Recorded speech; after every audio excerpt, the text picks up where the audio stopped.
Bismillahirrahmanirrahim. Danas govorimo o matematičkom čudu Kur'ana. Kur'an je Božje čudo u svakom pogledu. Ovdje ćemo spomenuti samo neka od istraživanja koja su u posljednje vrijeme sproveli neki islamski učenjaci, u kojim se u stvari ogleda jedan novi vid kuranske nadnaravnosti, odnosno kuranskog čuda, to jeste matematički. Uzvišeni Allah kaže: a zašto oni ne razmisle o Kur'anu, da je on od nekoga drugog, a ne od Allaha, sigurno bi u njemu našli mnoge protivrječnosti. U Kur'anu Kerimu nalazimo brojne kuranske ajete u kojima uzvišeni stvoritelj poziva ljude da razmišljaju o Kur'anu, da razmišljaju o vjeri, ali u isto vrijeme da razmišljaju o prirodi i o svemu ostalom što je uzvišeni Bog stvorio. Sve su to očiti dokazi Božjeg postojanja. Da pogledamo neke od tih matematičkih čuda Kur'ana koje su savremeni islamski učenjaci našli u kuranskom tekstu. Riječ muškarac u Kur'anu Kerimu spominje se tačno 23 puta. Još interesantnije da se i riječ žena u stvari spominje tačno 23 puta. Kada saberemo ova dva broja, u stvari dobijemo broj 46, što odgovara broju hromozoma svakog čovjeka, odnosno svake jedinice, osim upravo one spolne, spermija ili jajne stanice koji imaju upola manje, to jeste 23 i 23 hromozoma, koji u stvari kada se spoje daju puninu, odnosno daju 46 hromozoma. Sve ostale ćelije u tijelu imaju, kako smo kazali, 46 hromozoma.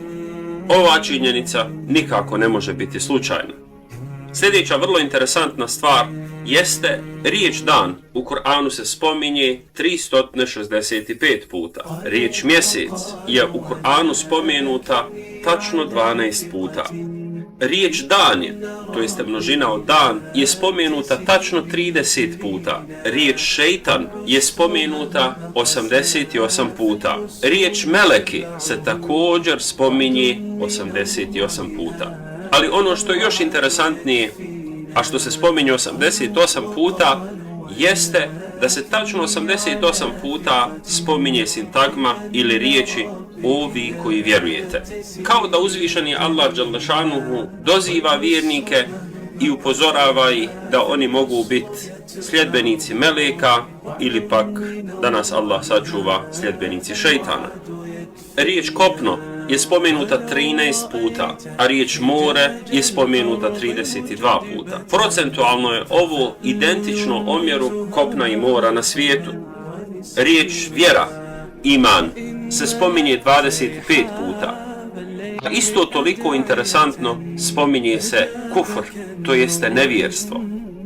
Riječ džennet se spominje u Kur'anu Kerimu 77 puta, a isto toliko puta se spominje i riječ džehennem. Riječ zekat se spominje tačno 32 puta, a isto toliko puta se spominje i riječ bereket, odnosno blagostanje u imetku koji nam uzvišeni Allah daje. Riječ namazi, množina od namaz, se u Kur'anu spominje tačno 5 puta, a toliko i jeste dnevnih namaza. Neki islamski učenjaci su naišli na veoma veliku čudnovatost spominjanja broja 19 u kuranskom tekstu. Vidimo da Bismillah ima 19 harfova. Također je interesantno da se tačno 30 cijelih i različitih brojeva spominju u Kur'anu, a 8 razlomak. 30 plus 8 jest jednako 38. Kada podijelimo te dvije vrste, dakle dobijemo 19. Jedina sura u Kur'anu u kojoj se ne spominje Bismillah jeste 9. sura. Međutim, kada od te sure brojimo narednih 19 sura, naći ćemo da se u toj suri Bismillah spominje 2 puta. Ako svakom 19. poglavlju dodamo i broj ajeta tog poglavlja s dodatnom Bismillom, dobit ćemo da je broj ajeta i brojni red tih sura identičan, što je zaista fascinantno. Tako, 19. sura ima 99 ajeta, 38. sura 89, 57. 30, 76. 32, 95. 9 i 114. 7 ajeta. Kada zbrojimo ove brojeve, vidjet ćemo da su oni u potpunosti identični. Da stvar bude još čudnija, kada su islamski učenjaci ovaj broj podijelili na dva, to jeste redni broj i broj ajeta, dobili su broj 133. Bilo je interesantno otkriti koja se to riječ spominje tačno 133 puta u svim ovim surama. Odgovor je bio nevjerovatan. Ta riječ je Allah. Ovo je samo jedan dio od istraživanja koje su sproveli islamski učenjaci. Nadam se, inša Allah, da ćemo se sa ovim opet družiti i da ćemo uzeti pouke te iščitavati kuranski tekst